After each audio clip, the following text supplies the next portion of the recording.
Hello students, ninth class के student. आज मैं द रोड नॉट टेकन एक पोएम है जो कि आपका एनसीईआरटी का बिहाई बुक का इंग्लिश का एक जो बुक है ना, उसमें पहला आपका ये पोएम है। उस पोएम को लेकर के मैं आपके पास आया हुआ हूँ। मेरा नाम है विश्वजीत पुरोहित और जो ये द रोड नॉट टेकन इस पोएम को जो लिखे हुए हैं वो पोएट का नाम है रॉबर्ट फ्रॉस्ट, जो कि एक अमेरिकन पोएट है। बहुत सारे पोएम्स वगैरह लिखे हुए हैं। उनका पोएम्स वगैरह ना बहुत सिंपल थॉट्स से आता है, बहुत सिंपल थॉट्स रहता है, लेकिन उसका जो मीनिंग है ना वो बहुत डेप्थ रहता है। उस मीनिंग में मीनिंगफुल पोएम्स वगैरह लिखने के लिए ये जाने जाते हैं। ये अमेरिका के एक पोएट है और आज इस पोएम में जैसे ये द रोड नॉट टेकन, इसका जैसे शीर्षक आप देख पा रहे हैं, मतलब वो रास्ता जो नॉट टेकन मीन्स जो माथे पर लेकर के चलने लगे, ऐसे तो नहीं है या लेकर के यहाँ चल दिए। The road not taken means जिस रोड का इस्तेमाल नहीं किया गया, या the road not travelled, okay, उस तरह का मीनिंग में ये आता है। तो ये लिखे हुए बहुत फेमस ये पोएम है, बहुत सारे सिलेबस एंड बहुत सारे स्कूल कॉलेजेस में ये चलता है। तो ये रॉबर्ट फ्रॉस्ट जो है ना, इनको आप जान के रखिए क्योंकि 10th क्लास में भी इनके पोएम्स वगैरह आप पढ़ेंगे। बहुत ही फेमस ये पोएट है। तो अभी आज this poem is all about making choices. आप अभी इस लाइफ का इस स्टेज में पहुंच गए, 9th क्लास में है। 9th, 10th, 11th and 12th, ये 4 साल 5 साल जो आने वाला है ना, ये आपको लाइफ को शेप करने वाला ये टाइम है। आपको लाइफ को एक अच्छा डायरेक्शन में ले जाने का ये टाइम है। इस टाइम पर जो डिसीजंस वगैरह लेते हैं ना, जो बहुत सारे चॉइसेस रहता है, उस चॉइसेस में से हम डिसीजंस लेते हैं। वो डिसीजंस हमको ना पूरा लॉन्ग लास्टिंग, मतलब लाइफ के आपके लास्ट तक वो आपको हेल्प करता है। तो उस वजह से ये बहुत ही इंपोर्टेंट फेज में है आप अभी। तो इस चीज को जानिए और ये पोएम को अभी आपके सिलेबस में इनकलकेट लाने का क्या जरूरत पड़ा, क्योंकि आप उस फेज में अभी घुसने लगे हैं। तो उस वजह से ये पोएम का बहुत मीनिंग है आपकी लाइफ में। इसको बहुत अच्छी तरीके से समझने का कोशिश करिए।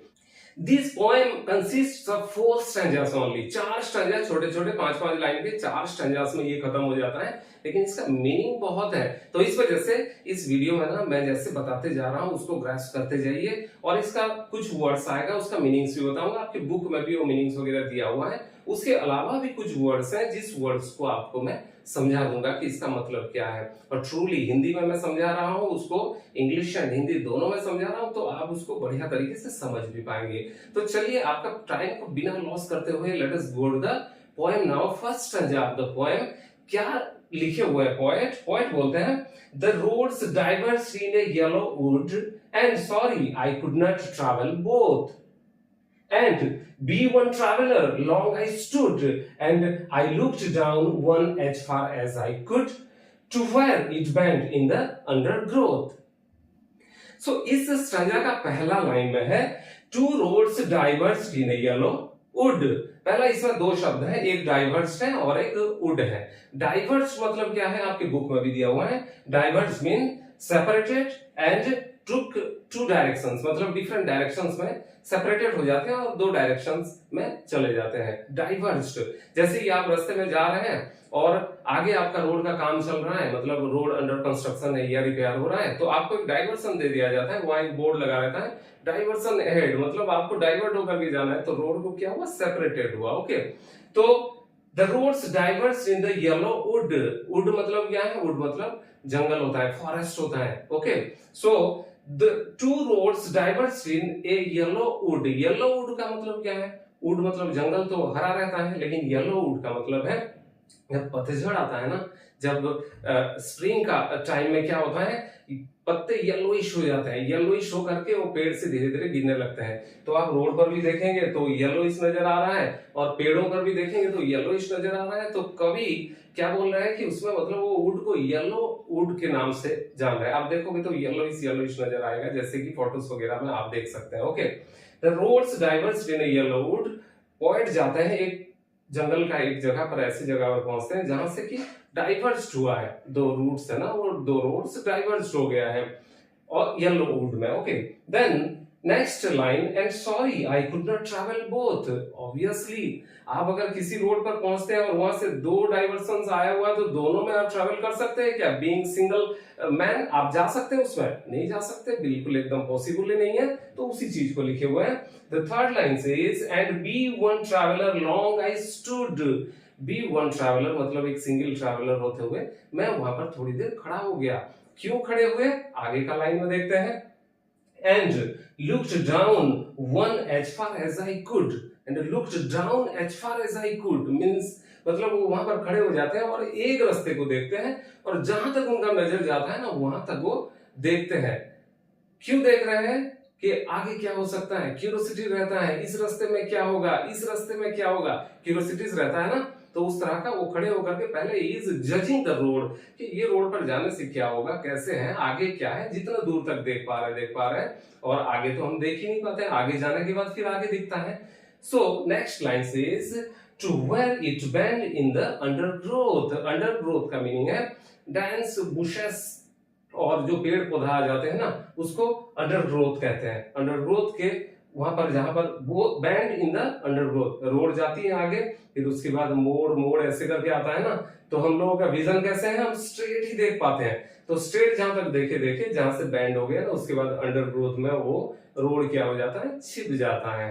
ओके, तब आपको ये पहला स्टैंजा में कवि कहना चाहते हैं, पोएट कहना चाहते हैं कि एक ऐसे मोड़ पर जाके खड़े हो जाते हैं जहां से दो डाइवर्सन्स निकलता है, वहां खड़े होकर के वो देखते हैं, दूर तक एक रास्ते पर देखते हैं और जहां कहां तक देखते हैं, जहां से वो बैंड ले लिया है। और अंडरग्रोथ मींस जो जंगल का जो बुशेस एंड ट्रीज वगैरह जहां उसको ढक दे रहे हैं वहां तक वो देखते हैं। Let us go to the next stanza. Okay, then the second stanza में क्या लिखे हैं पोएट? लिखते हैं, then took the other just as fair and having perhaps the better claim because it was grassy and wanted wear, though as for that the passing there had owned them really about the same। Meaning क्या है? पहला line लिखते हैं, then took the others just as fair। Point जाकर के उस मोड़ पर खड़े होते हैं जहां से डाइवर्सन हुआ है, दो रोड डाइवर्ज हुए हैं और वहां से क्या सोचते हैं, एक को देखते हैं, उसके बाद क्या लिखते हैं, then took the other just as fair. जिस रोड को देखते हैं ना, देन टुक द अदर, दूसरा जो रास्ता रहता है ना उसको जस्ट एज फेयर, उनको लगता है कि ये सही रास्ता है और उसको टुक मतलब उस रास्ते पर चलना शुरू कर देते हैं। टुक मतलब क्या है? लेना नहीं होता है, टुक मतलब उस रास्ते पर ट्रैवल करना होता है। Okay, then next line, and having perhaps the better claim, उनको क्या लगा, बेटर क्लेम है ये। जैसे आप लोग घर में रहते हो ना तो बच्चों के लिए चॉकलेट्स वगैरह या आइसक्रीम्स वगैरह आता है तो आप क्या सोचते हो, नहीं नहीं मैं तो चोको वैनिला खाऊंगा, मैं तो ये करूंगा। तो ये क्या होता है, आपको लगता है कि उस टाइम पर ये बेटर क्लेम है मेरे लिए, ये अच्छा डील है मेरे लिए। ओके, वो सोच करके, तो बेटर क्लेम सोच करके पॉइंट क्या करते हैं, दूसरा रास्ता पर चलना शुरू कर देते हैं। Because it was grassy and wanted wear. क्या लगता है आपको जब घर में सामान आता है तो जो बढ़िया दिख रहा है ना उसको मैं ले लूं, ये बेटर क्लेम है ऐसे लगता है। तो वो क्यों उस रास्ता को चूज किए? Because it was grassy and wanted wear, उसके ऊपर क्या था, कोई चला नहीं था, ग्रासी था मतलब उसमें घास उगे हुए थे, बढ़िया सुंदर दिख रहा था। एंड वांटेड वेयर मतलब और एक वर्ड है इसमें, वांटेड वेयर का मतलब नॉट बीन यूज्ड, अभी तक यूज नहीं हुआ है ऐसे लग रहा था उनको। तो उस वजह से ग्रासी है मतलब ज्यादा लोग उस पर नहीं चले हैं, तो ये रास्ता फ्रेश है तो इस रास्ता को मैं चूज करता हूं बोल के उनको बेटर क्लेम लगा, अच्छा लगा, तो वो रास्ता को यूज किए। Though as for that the passing there, जब वो चलने लगते हैं उस रास्ते से फिर क्या होता है, had owned them really about the same, has owned them really about the same मतलब वो रास्ते पर जब आगे चलने लगते हैं तो उनको लगता है कि वो पहला वाला रास्ता जो देखे थे ना वो रास्ता जैसा था ना ये भी शायद ऐसे ही है, क्योंकि इसमें भी घास थोड़ा थोड़ा सा क्या हुआ है, घास धीरे धीरे खत्म हुआ है, उसमें जैसे टकला हुआ है, रास्ता थोड़ा थोड़ा सा हट गया है, घास घास मतलब थोड़ा थोड़ा सा हट गया है उसमें से। तो उनको लगा तो पहला रास्ता जो देखा था ना वो भी सेम टाइप का था शायद, क्योंकि उसमें भी बहुत सारे लोग चले हुए थे और इस रास्ते में जब मैं आगे बढ़ता हूं तो इसमें भी बहुत सारे लोग चले हुए हैं, ऐसे फील करते हैं। तो सेकंड स्टैंजा यहाँ पर खत्म होता है। तो थर्ड स्टैंजा में क्या लिखते हैं पोएट लिखते हैं, and both that morning equally ले In leaves no step had trodden black. Oh, I kept the first for another day, yet knowing how ways leads to way, and I doubted if I should ever come back. इस संज्ञा का पहला line कहता है and both that morning equally ले। Morning में जब वो देखते हैं ना तो दोनों रास्ता इक्वली लेड मतलब दोनों समान तरीके से बिछाया हुआ है। ले मतलब क्या, पड़ा हुआ है। कैसे पड़ा हुआ है? In leaves no step had trodden black, जो पत्ते गिरे हुए हैं ना उसमें ट्रोडन ब्लैक मतलब क्या है, उसके ऊपर कोई चला नहीं है अभी तक, वो डिस्टर्ब नहीं हुआ है, जैसे वो पत्ते गिरे हुए हैं वैसे ही है। वो रास्ता दोनों फ्रेश लग रहे हैं, ओके, इक्वली ले लग रहे हैं। Oh, I kept the first for another day. वो बोलते हैं कि मैं तो ये दूसरा रास्ता है ना उसको another day के लिए रखता हूँ, पहले इस रास्ते से चलता हूँ पहला वाला से, और दूसरा रास्ता को लिए दूसरा रास्ता को दूसरे दिन के लिए मैं रखता हूँ। ऐसे सोच रहे हैं poet. Okay, the next line says yet knowing how ways leads to way, मतलब ये भी मैं जानता हूँ कि जिस रास्ते पर चलने लगूंगा ना वो रास्ता में आगे जाकर के और एक रास्ता फिर मिलेगा, फिर रास्ता मिलेगा, फिर रास्ता मिलेगा। तो ways leads on to way मतलब रास्ता और रास्तों को लीड करते हुए आगे बढ़ते जाता है। तो ऐसे ही आपके साथ भी ऐसे ही होता है, हमारे साथ भी ऐसे ही होता है। जैसे हम लोग एक रास्ता चूज कर लेते हैं ना तो दूसरा रास्ता मैं फिर एक बार मैं चलूंगा ऐसे सोचते हैं, बट क्या ये पॉसिबल है? डैम इम्पॉसिबल है, इम्पॉसिबल हो जाता है। इतना टाइम आप स्पेंड कर देते हो रास्ते में, उस रास्ता मतलब क्या है, और डिसीजन जो आप लिए उस पर आगे बढ़ते जाते हो, और लास्ट में फिर जब आपको बोलते हैं कि फिर पॉइंट पर आओ और फिर नेक्स्ट रोड लो, तो उतना टाइम उतना एनर्जी बर्बाद हो जाता है। तो उस वजह से ये डैम इम्पॉसिबल होता है फिर उसी रास्ते में और एक बार चलने के लिए। तो इसमें आप और एक एग्जांपल ले सकते हैं, जैसे आपने चूज किया कि मैं एनआईटी क्रैक करूंगा और मैं डॉक्टर बनूंगा। ओके, आप डॉक्टर बन गए, एनआईटी क्रैक कर गए, 5 इयर्स का पढ़ाई आपका हो गया। उसके बाद क्या होगा? वेज लीड्स टू वेज मतलब आपका रास्ता, आप डॉक्टर बने, उसके बाद फिर बोलेंगे मैं तो पोस्ट ग्रेजुएशन अभी करूंगा, फिर स्पेशलाइजेशन में आप चले जाएंगे, कोई हार्ट स्पेशलिस्ट बन गया, कोई ईएनटी का स्पेशलिस्ट बन गया, कोई ऑर्थोपेडिक्स का स्पेशलिस्ट बन गया। तो उसी रास्ते में leads to way, related to that way only. आप फिर इंजीनियरिंग में जाकर के आप कंस्ट्रक्शन करने लगे, आप रॉकेट साइंस में आप चले गए फिर करने लगे, ये सब पॉसिबल नहीं होता है। जो रास्ते में हम जाता है वेज लीड्स ऑन टू वे।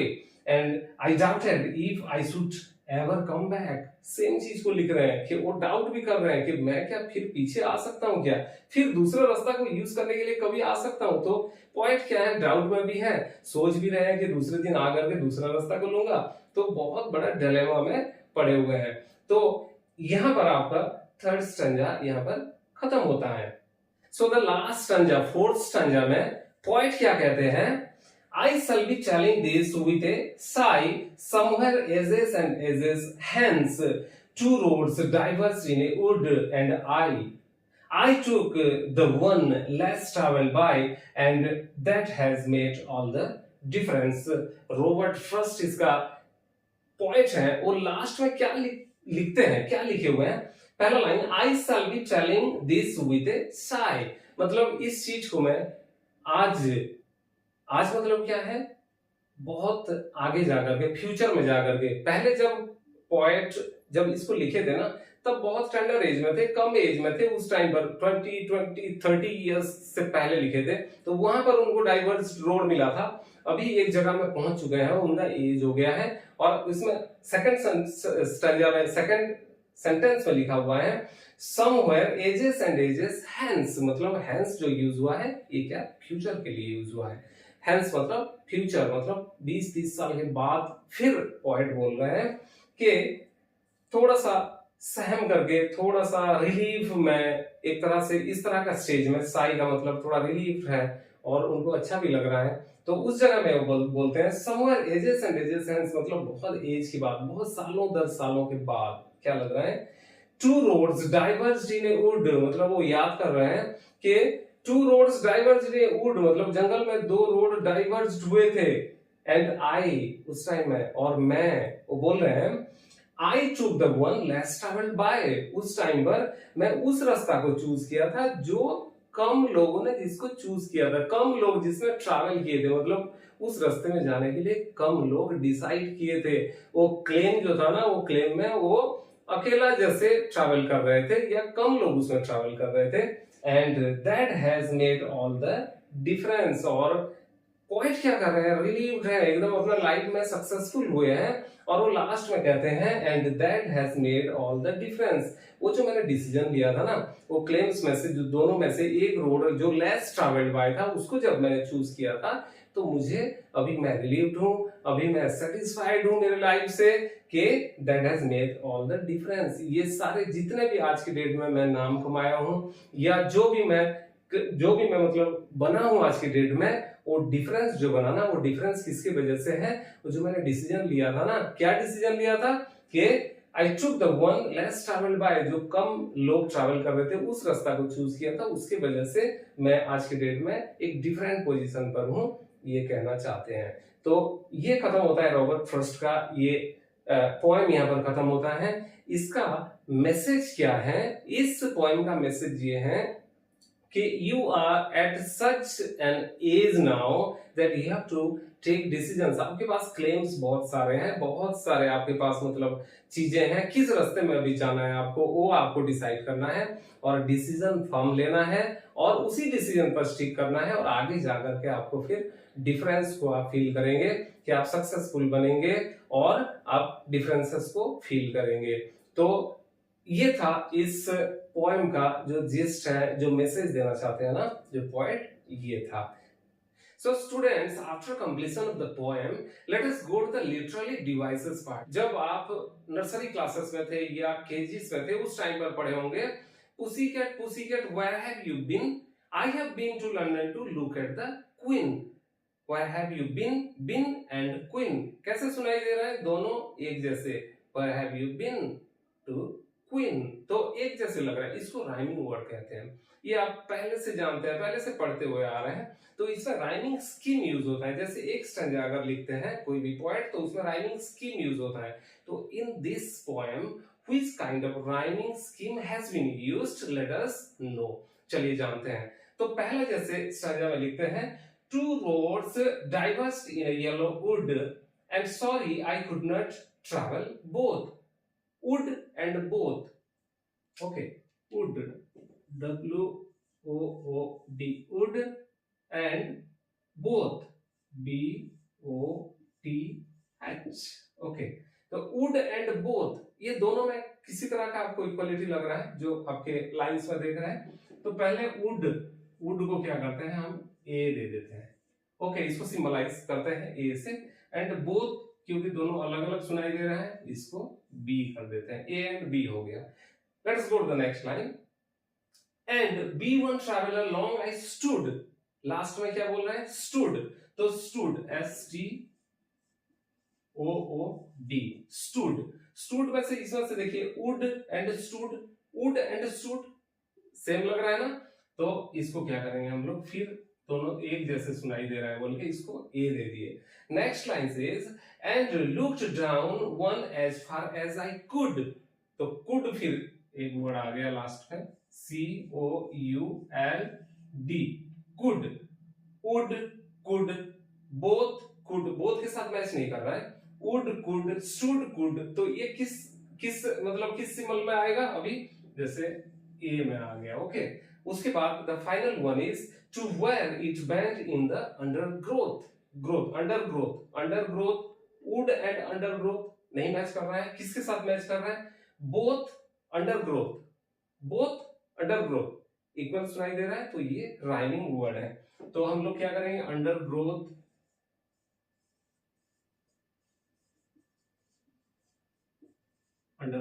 तो किस स्कीम में आ गया, ये मतलब B में आ गया। तो अभी इसका जो राइमिंग स्कीम आ गया, वो राइमिंग स्कीम क्या आ गया, फर्स्ट स्टैंजा का राइमिंग स्कीम आ गया A B A B, ये आ गया इसका स्कीम। सो बहुत ही आसान है। Let us go to the next stanza, let us understand what kind of rhyming scheme has been used in the next stanza. ये क्लियर हो गया, नेक्स्ट में चलते हैं। सो नेक्स्ट स्टैंजा का पहला लाइन क्या कहता है, then took the other just as fair. Took the other just as fair. वो लाइंस में आप देखिए, यहाँ पर मैंने लास्ट वर्ड को लिख दिया, फेयर लिख दिया। उसके बाद and having perhaps the better claim. Fair and claim, claim next line का लास्ट जो वर्ड है ना वो है क्लेम। फेयर एंड क्लेम किसी तरह का राइमिंग वर्ड है नहीं, दोनों सेम नहीं, मतलब ऐसा नहीं लग रहा है कि जैसे दोनों के सेम सुनाई दे रहा नहीं है। तो फेयर को हम लोग क्या करेंगे, लिख देंगे ए, ओके। एंड क्लेम को क्या सिंबलाइज करेंगे, बी। हो गया, ये अलग अलग वर्ड्स सुनाई दे रहे हैं उस वजह से। अभी नेक्स्ट थर्ड लाइन में because it was grassy and wanted wear, तो वांटेड वेयर, तो नेक्स्ट वर्ड आता है वेयर। फेयर एंड वेयर सुनाई दे रहा है एक जैसा, ओके। तो हम क्या करेंगे, इसको ए दे देंगे। Then because it was grassy and wanted wear हो गया। Though as for that the passing there, next line passing there, there आता है तो फेयर देयर सुनाई दे रहा है इक्वल, फेयर वेयर देयर ये एक जैसे लग रहा है, तो इसको हम लोग फिर ए सिंबलाइज कर दिए। नेक्स्ट लास्ट लाइन आता है had owned them really about the same last SME same आता है, तो सेम आता है। फेयर एंड सेम नहीं मैच कर रहा है, क्लेम सेम यस ये मैच कर रहा है, तो हम इसको बी देंगे। तो अभी इस स्टैंजा में क्या राइमिंग स्कीम यूज हुआ है, ये आपके सामने ये आ गया, okay. A B A B rhyming scheme use हुआ है, ए बी ए बी, पहले में भी यही था, अब भी यही आया। Let us go to the third stanza. Third stanza में क्या राइमिंग स्कीम यूज हुआ है, चलिए देखते हैं। सो नेक्स्ट स्टैंजा पढ़ते हैं। नेक्स्ट स्टैंजा में and both that morning equally ले, आपका लाइंस में उधर देखिए, ले मतलब ले पहला लास्ट वर्ड आता है इसका ले। सेकंड है it in leaves no step had trodden black, black आया। ले एंड ब्लैक कुछ सुनाई दे रहा है, इक्वल नहीं है, तो दोनों डिफरेंट है। तो पहला को दे देते हैं स्कीम में ए दे देते हैं, दूसरे को कर देते हैं बी। अभी थर्ड सेंटेंस पढ़ते हैं। Oh I kept the first for another day, day आता है नेक्स्ट, ओके। तो ले डे ये दोनों बराबर हो गए, तो हम ए दे दिए इसको। देन नेक्स्ट लाइन आता है कि yet knowing how way Leeds to way, last word क्या आता है इसका, वे एंड ले डे वे ये सभी कैसे लग रहा है, इक्वल जैसे सुनाई दे रहा है, तो हम लोग इसको ए दे देंगे। नेक्स्ट आता है the last one, I doubted if I should ever come back, back last जो आता है देखिए उसमें बैक आता है, तो बैक ले एंड बैक डे किसी तरह का मैचिंग है नहीं, black and back, black back yes, दोनों इक्वल जैसे सुनाई दे रहा है, तो हम क्या करेंगे बी, इसका सिंबलाइज करेंगे बी। तो क्या यूज हुआ है यहाँ पर देखिए, अभी निकल गया ए बी, ओके। तो राइमिंग स्कीम क्या यूज हुआ है, सेम पैटर्न है। तो कभी भी पॉइंट्स वगैरह लिखते हैं ना, तो सेम पैटर्न्स में ही लिखते हैं ताकि इक्वल लगे, मतलब सुनने में एकदम अच्छा लगे, सूथिंग लगे, अच्छा लगे, तो उस वजह से राइमिंग स्कीम यूज होता है। Let us go to the last stanza. Last stanza में क्या स्कीम यूज हुआ है, चलिए देखते हैं। सो लास्ट स्टैंजा का पहला लाइन है I shall be trailing this with a sigh, okay. Sigh लिख दिया यहाँ पर, उस लाइंस में भी देखते रहिए आप। नेक्स्ट हो गया somewhere ages and ages hands, sigh and hands किसी तरह का मैच कर रहा है नहीं कर रहा है, तो साई को दे देते हैं हम ए कर देते हैं, और हैंड्स को करते हैं क्या बी, ओके। हैंड्स को बी कर दिए। अभी next line two roads diverse in a wood and I last में है, तो इसको साई आई मैच कर रहा है, तो इसको क्या करेंगे हम ये कर देंगे। उसके बाद I took the one less travelled by, less travelled by last में बाय आया, साई आई बाय ये सब एक जैसे सुनाई दे रहा है। Let us give a symbol A to that, okay. और लास्ट में आता है and that has made all the difference, ये डिफरेंस लास्ट वर्ड आता है डिफरेंस, तो डिफरेंस और साई में किसी तरह का लग रहा है आपको, नहीं लग रहा है। उसके बाद hence and difference, hence difference yes, okay. तो इसको हम क्या करेंगे, let us give it B. तो अभी राइमिंग स्कीम देख लेते हैं, A B the same rhyming scheme as before, पहले स्टैंजास में जैसे यूज हुआ था उस तरह का राइमिंग स्कीम यूज हुआ है। तो ये लिटरली डिवाइसेस में क्या होता है, राइमिंग स्कीम्स यूज होता है। ये आप मतलब दिमाग में बैठाइए इस चीज को, क्योंकि आपको हर चीज को जानना है। अभी पोएट्स वगैरह कैसे पोएम्स लिखते हैं, किस तरह से लिखा जाता है, इसलिए ये rhyming words and rhyming scheme आपको जानने की जरूरत है। Let us go to the next one, literary devices में और क्या क्या इसमें यूज हुआ है, let us know. So students, literary devices में जो यूज हुआ है ना, इसमें और कुछ भी यूज किए हैं पोएट, तो उसको चलिए जान लेते हैं इसमें क्या क्या और यूज किए हैं, लेट अस नो। तो पहला है, इसमें यूज हुआ है सिंबलिज्म। सिंबलिज्म क्या होता है उसके बारे में जानते हैं। Symbolism is use of symbols to signifies ideas and qualities. मतलब सिंबलिज्म किस जगह में यूज करते हैं, जैसे पोएट्स में सिंबलिज्म यूज होता है, तो जैसे इसमें द रोड नॉट टेकन, तो रोड के बारे में यहां पर बहुत सारे यूज हुआ है। तो रोड, तो ये जो रोड लिखे हैं, ये रोड क्या सही में कोई रास्ता था क्या, या सिंबलाइज किए हैं। रोड का मतलब यहां पर है क्या है, क्लेम्स, ठीक है, क्लेम्स, या क्या है, डिसीजंस है। Okay, claims and decision, decision है, तो क्लेम्स एंड डिसीजंस है इसका मतलब। इसका मतलब कोई रोड नहीं है, जैसे रास्ता था, घास था, ये सब रोड का मतलब क्या है, जो क्लेम है या डिसीजंस है। ओके, तो इसको बोलते हैं, इसको क्या बोलते हैं, symbolism. The second literary devices used in this poem is anaphora. Anaphora, anaphora क्या होता है, anaphora is the repetitions of words और phrases at the beginning of sentences. Consecutive sentences का बिगिनिंग में जो यूज होने वाले वर्ड्स एंड फ्रेजेस को एनाफोरा कहते हैं। लाइक इन दिस पोएम, कहां कहां पर ये यूज हुआ है, जैसे पहला स्टैंजा में हम लोग देखेंगे, जैसे वहां लिखा हुआ है, देखिए पहला में लिखा हुआ है, two roads diverge in a yellow wood and sorry I could not travel both and be one traveller along I stood and looked down one as far as I could. So first stanza का second जो line है ना, उसका पहला क्या use हुआ है, and. फिर देखिए सेकंड में यूज हुआ है एंड थर्ड में भी देखिए यूज हुआ है and.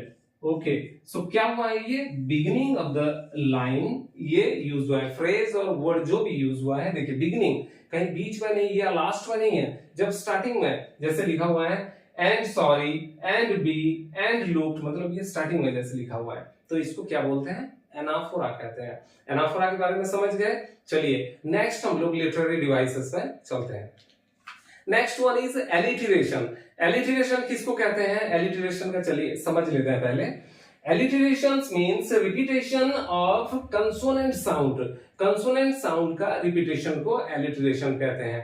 Like in this poem where it has been used, let us know. जैसे आप wanted where लिखा हुआ है, wanted where, wanted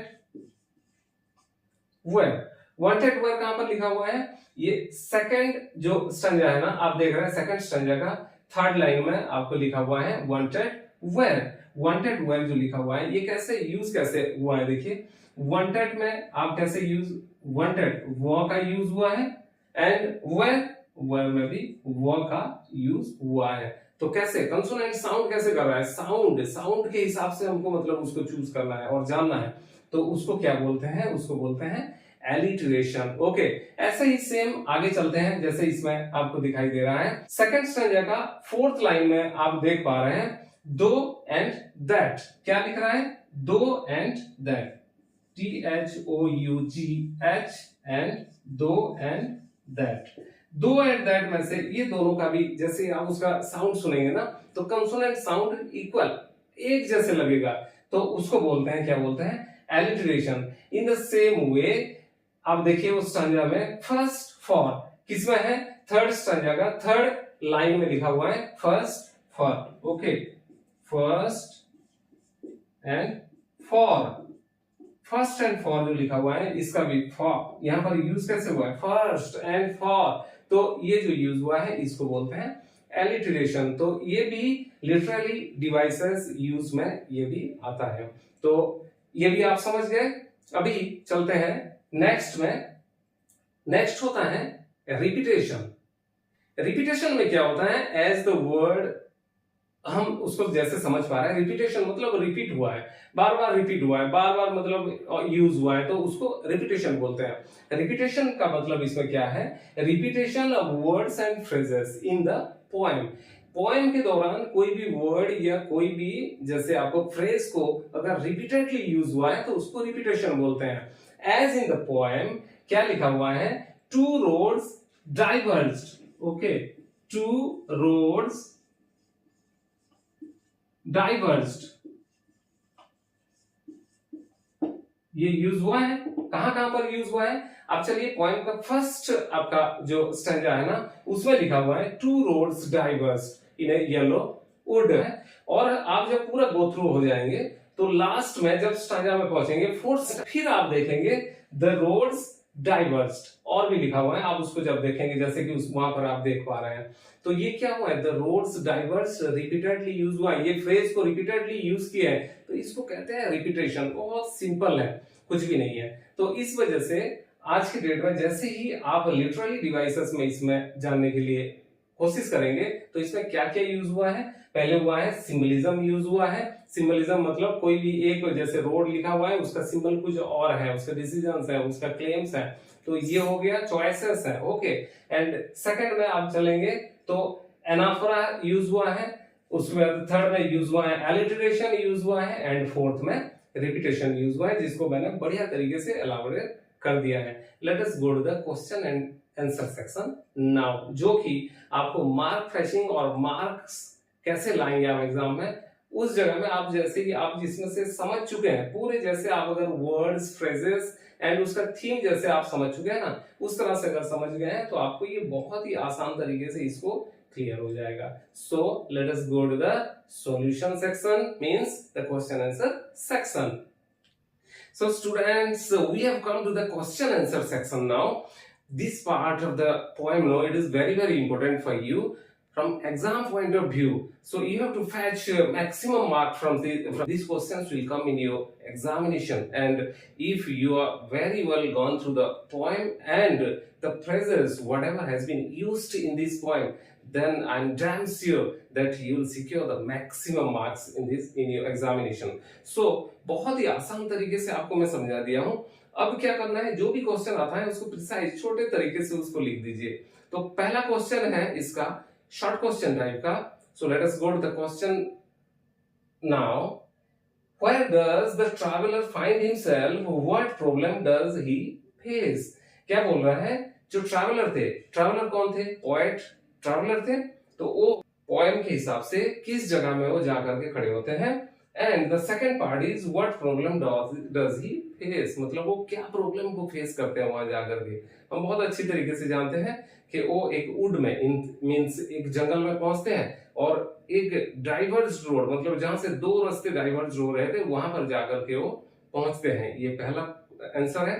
and the second one is उनको क्या प्रॉब्लम आता है वहां पर जाकर के, प्रॉब्लम क्या आता है, वो फिर वहां पर से सोचने लगते हैं कि मतलब कौन सा रोड मैं मतलब चूज करूं, किस रास्ते पर जाऊं। तो इसको हम लोग अभी इंग्लिश में लिख देंगे। So what the answer is, the traveller finds himself at a point in the woods where two roads diverge, okay.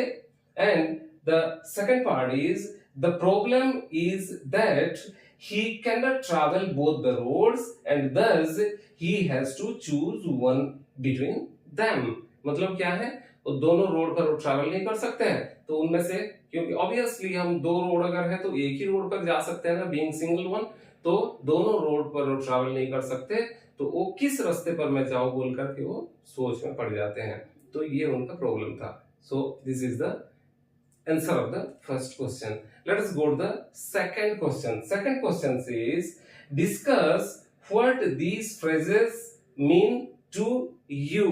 ये phrases जो है ना, ये आपके लिए क्या मीनिंग रखता है, क्योंकि पोएम में बहुत सारे फ्रेजेस वगैरह यूज हुआ है ना, वो फ्रेजेस क्या मीनिंग रखता है उसके बारे में वो पूछे हैं। तो फ्रेज, पहला फ्रेज है, पहला फ्रेज पूछे हैं, उसमें टोटल 5 नंबर फ्रेजेस के बारे में पूछा हुआ है।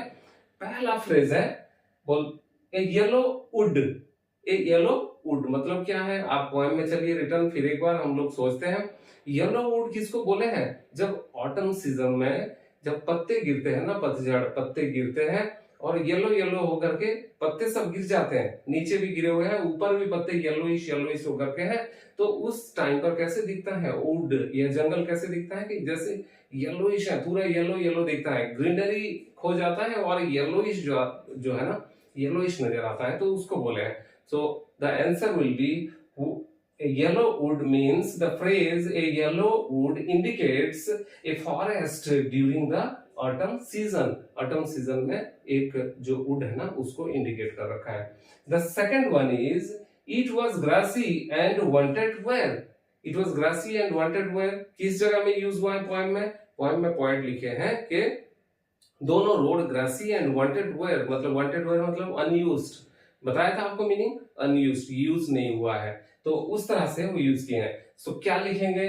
The second one, the phrase it was grassy and wanted wear means that the road was full of grasses as it has been less traveled.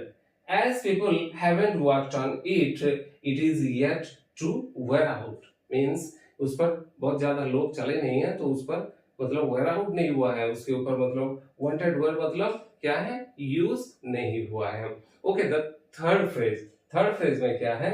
The passing there एक लिखे हुए हैं। जब वो सेकंड रोड चूज कर लेते हैं ना, सेकंड रास्ता जब चूज कर लेते हैं जिसमें कम लोग ट्रैवल किए हैं बोल करके बताए हैं, उस टाइम पर वो वहां द पासिंग देयर मतलब द पासिंग देयर कहां पर यूज किए हैं? क्या यूज है उसका? जो लोग उस रास्ते पर चल रहे थे, उनके साथ जो लोग चल रहे थे, उसको उसका मीनिंग है the passing there. So the answer will be the phrase the passing there refers to people walking on that road. उस रोड पर जो चल रहे थे ना जो लोग, उनको पासिंग देयर बोल करके वो लिखे हुए हैं। Then the fourth one, leaves no step had trodden black. Leaves no step had trodden black. इसका मतलब क्या है? पत्ते गिर गए हैं और उस रास्ते से कोई चला नहीं है, तो पत्ते क्रश नहीं हुए, मतलब क्या है? उसको बिगड़ा नहीं है या टूटा फूटा नहीं है। रोड के ऊपर पत्ते गिरे हुए हैं, कोई चलने से क्या होता है? पत्ते बिखर जाते हैं, टूट जाते हैं, तो वो आंसर है। The answer would be leaves no step had trodden back indicates that the fallen leaves has not been crushed under the feet of the travelers। मतलब ट्रैवलर के पांव के नीचे वो जो पत्ते गिरे हैं ना, वो मतलब क्रश नहीं हुआ है, मतलब वो टूट फूट नहीं गए हैं, उसका मीनिंग है। So let us go to the next one, the fifth one and the last one. How ways leads on to way. How ways leads on to way. एक रास्ता जब पकड़ लेते हैं पोएट, तो क्या करते हैं? आगे बढ़ते जाते हैं, तो वो लिखे हुए हैं कि आगे जैसे बढ़ते हैं ना, तो ways leads on to way. जैसे मैंने एग्जांपल बताया था, एक डॉक्टर अगर आप बन जाते हैं तो उसके बाद फिर स्पेशलाइजेशन में जाते हैं, फिर वहां से उसी से रिलेटेड वेज है ना, वो धीरे धीरे हमको मिलते जाता है, तो उस जगह में वो लिखे हुए हैं। सो what the answer is that the phrase how ways leads on to way means that one road leads to another. So once the poet has made a choice between the two roads, he wonders if he will ever be able to return to the same spot and choose the other road। क्योंकि एक रास्ता जाकर के दूसरे रास्ता को फिर lead करते जाता है और एक ऐसे मिलते जाता है, तो जो पोएट है ना वो सोचते हैं कि वेदर मैं फिर और रिटर्न आ पाऊं उस पॉइंट पर और दूसरा वाला रोड को फिर एक बार मैं देख लूं, ये सोचते हैं ना, तो वही चीज को क्या बोल रहा है? How ways leads on to way. Okay, let us go to the question, next question, question number 3। Question number 3 says if there any difference between the two roads as the poet describes them। क्या बोल रहे हैं? दो तरह का road के बारे में जो पोएट बताया है ना, क्या वो दोनों रोड के बीच में कोई डिफरेंस है? तो कितने बार बताए हैं रोड्स के बारे में? 2 बार बताए हैं। तो पहली बार कहां पर बताए हैं? फर्स्ट में पूछते हैं इन स्टैंजा 2 and 3। स्टैंजा 2 and 3 में 2 रोड के बारे में जो बताए हैं, क्या उसमें कोई डिफरेंस है पूछ रहे हैं। और नेक्स्ट क्वेश्चन में पूछते हैं in the last 2 lines of the poem. और एक जगह में 2 रोड्स के बारे में बताए हैं, last 2 lines of the poem. So let us clear the first one. First है in stanza 2 and 3। Stanza 2 and 3 को क्या बताए हैं रोड्स के बारे में कि दोनों रोड जब वो देखते हैं तो दोनों रोड वांटेड हुए हैं, लगते हैं उसका कोई यूज नहीं किया है, बहुत लोग ट्रैवल नहीं किए हैं, तो उनको कैसे लगा है दोनों रोड सेम ही है, ऐसे बताया है ना।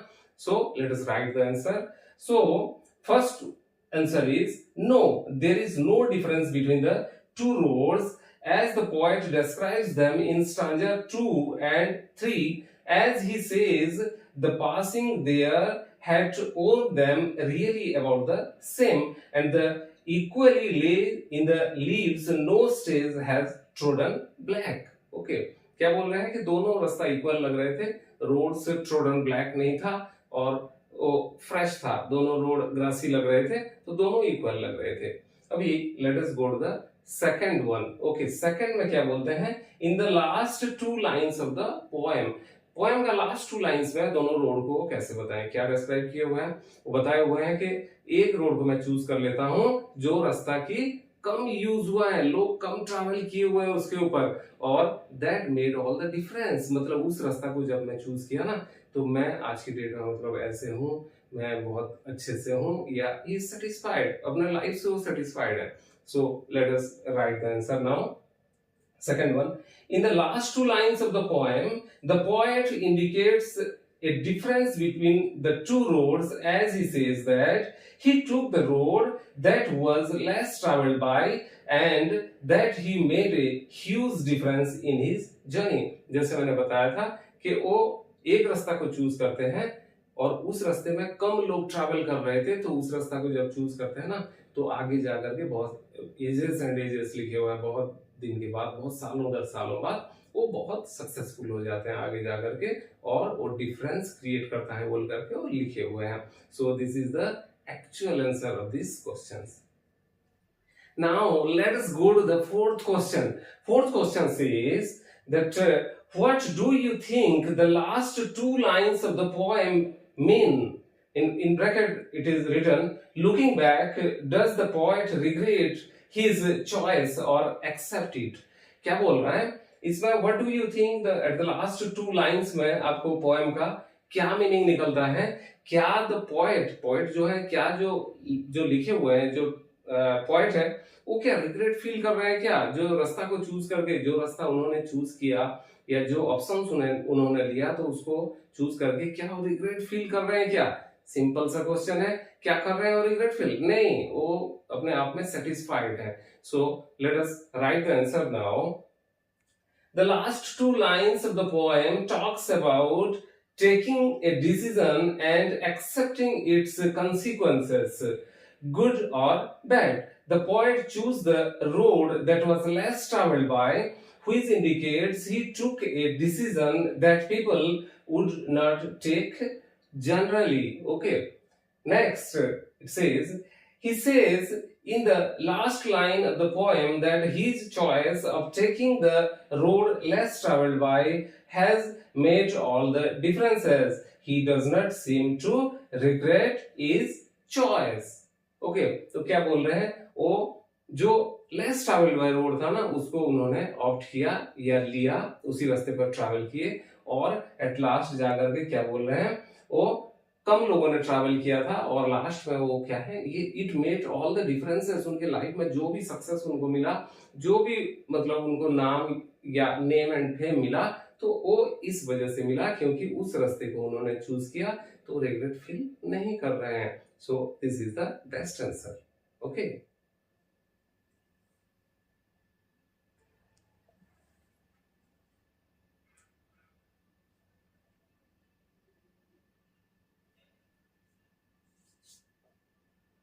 now we have come to the part 2 of the question answer section, and in part 2 there are two questions are there. Okay, the first question is, ये थोड़ा सा डिस्क्रिप्टिव टाइप का, आपका माइंड को, आपके अंदर क्या चल रहा है, आपके दिमाग में क्या चल रहा है, ये क्वेश्चंस में आता है, तो इसमें आपका जो व्यूज है ना वो आप दे सकते हैं।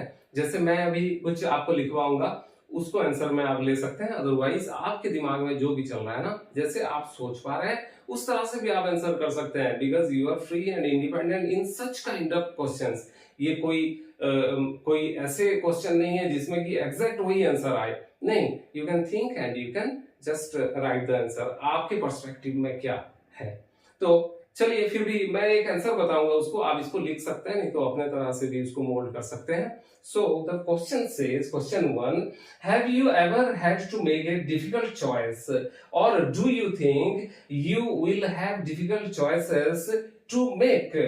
How will you make the choices? Okay, for what reason, bracket में है फॉर व्हाट रीजन। तो ये बोल रहा है क्या अभी तक आपने किसी तरह का डिफिकल्ट चॉइसेस, डिफिकल्ट डिसीजंस वगैरह लिए हैं क्या?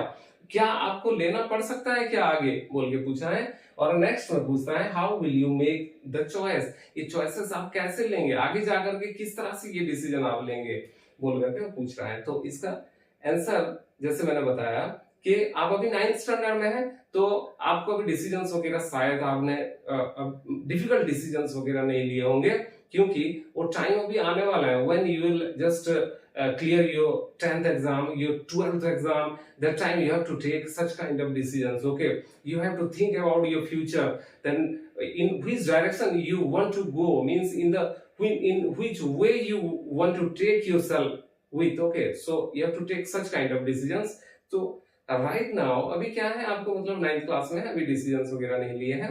अगर आपने लिया हुआ है तो आप उसको लिख सकते हैं। सो let us go to the answer 1. Okay, we all make choices on a daily basis, but I have not had to make a difficult choice till date.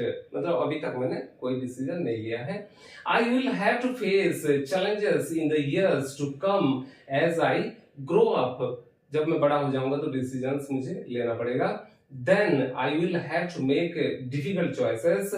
I will have to choose my profession, my area of interests, etc. मतलब इस तरह की जगह में मेरे को decisions लेना पड़ेगा। Next, the third part is how will you make the choices, for what reason, मतलब जो चॉइसेस लेंगे तो how will you make the decision, मतलब किस तरह से आप डिसीजन लेंगे, उस पार्ट में आप लिख सकते हैं।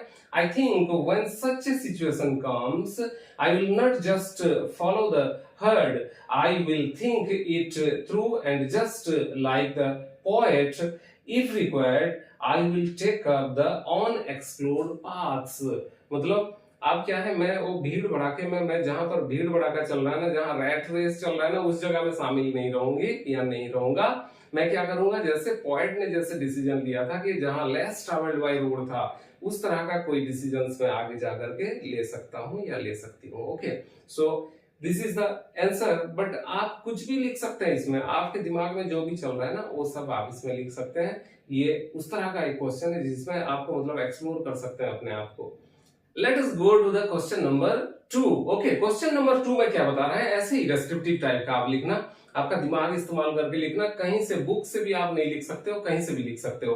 तो let us go to the question now. After you have made a choice, do you always think about what might have been, or do you accept the reality?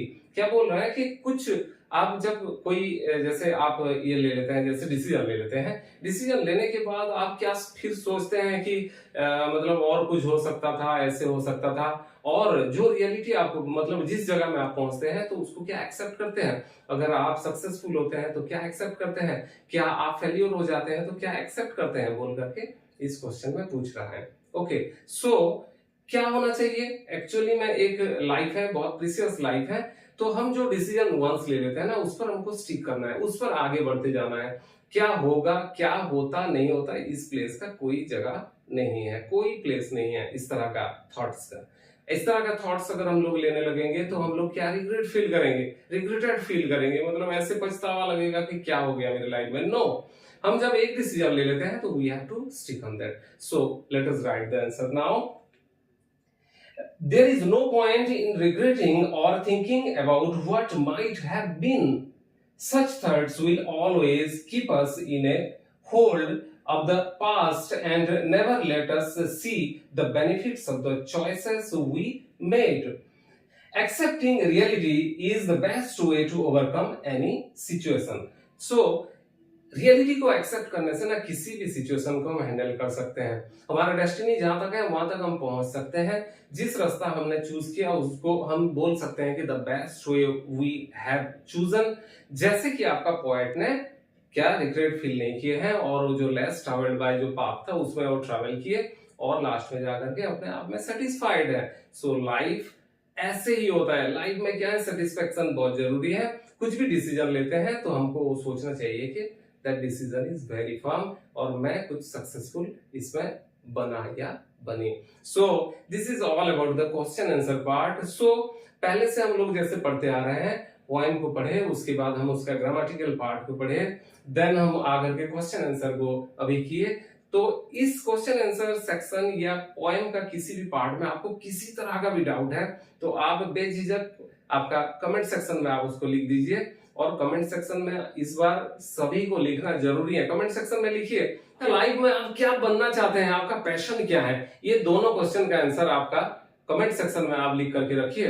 मैं आपका कमेंट सेक्शन से go through हो जाऊंगा। और second है, कोई इसी तरह का भी डाउट आपका इस वीडियो के दौरान अगर आया हुआ है तो बेझिझक आप उसमें लिख दीजिए। ये मेरा आपको रिक्वेस्ट है। तो चलिए बढ़िया से पढ़ते रहिए और मैं आपको नेक्स्ट लेवल में लेने के लिए तैयार हूं, तो मुझसे जुड़े रहिए।